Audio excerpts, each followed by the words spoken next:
Okay, so now we're going to go into exercise 2 of our attention module.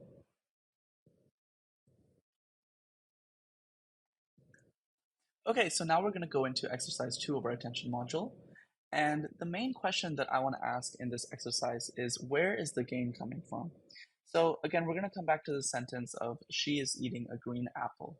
When we talk about how we want to modulate the type of attention that we give to the sequence itself, um, how do we do that? And additionally, we saw that in our cross-attention head, this gain is generated outside externally, but in a self-attention head, this is actually done by the inputs. So the inputs themselves are giving you information about how to attend to them. So we ask again, where is this gain coming from? So we're going to take you through 4 different steps of how to get this contextually modulated gain value. And the first thing that we're going to start with is a multiplication. So this is a multiplication between 2 different features of queries and keys. So in our previous example, when we were talking about how to define the word apple, what color is it? Is there a bite in it? These are what you can think of queries. These are questions that are being asked about the target word and are projected into some n-dimensional space, which are then answered by the keys. Now, the keys here in this case would be the words eating and green, which are basically raising their hands and saying, oh, well, I described the color of this word, or I can tell you if there's a bite taken out of it. So these keys basically can align with our queries in a similarity matrix, and the way we can actually do that in a quantitative way is by taking a dot product. And so when there's a high dot product between our keys and our queries, that means that the answer to our question is correct based on this word. And so using this first multiplication in the dot product, we can start building relationships between words and understanding how the context of one word or pairs of word actually matters to our target word. Well, now we can wrap that with a softmax to do 2 things, and we saw these 2 things in the last exercise as well.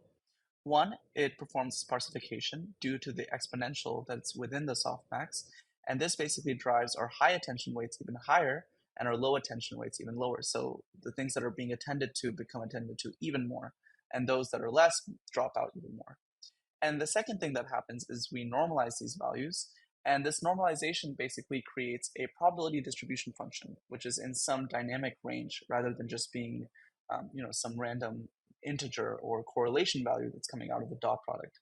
This not only gives it some range, but it allows you to sample it in a probabilistic fashion. Finally, what we can do is this final multiplication process where we multiply this sparse normalized correlation matrix with our original embedding, and those we'll call our value vector.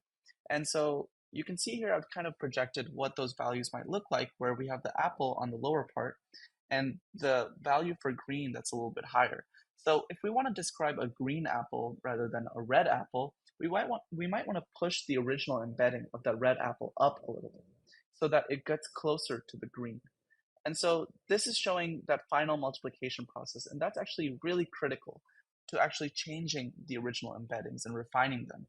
Without this final multiplication, there's not actually any information that's being passed through to our original embeddings.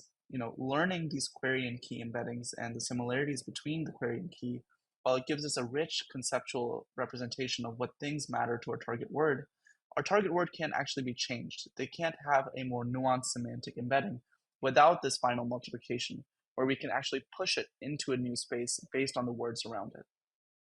So now that we've kind of explained how these query key and value vectors play around with each other and how the softmax is in between all of these different functions, you can actually have the chance to code up this mathematical operation from scratch and see how the attention process operates in a typical transformer.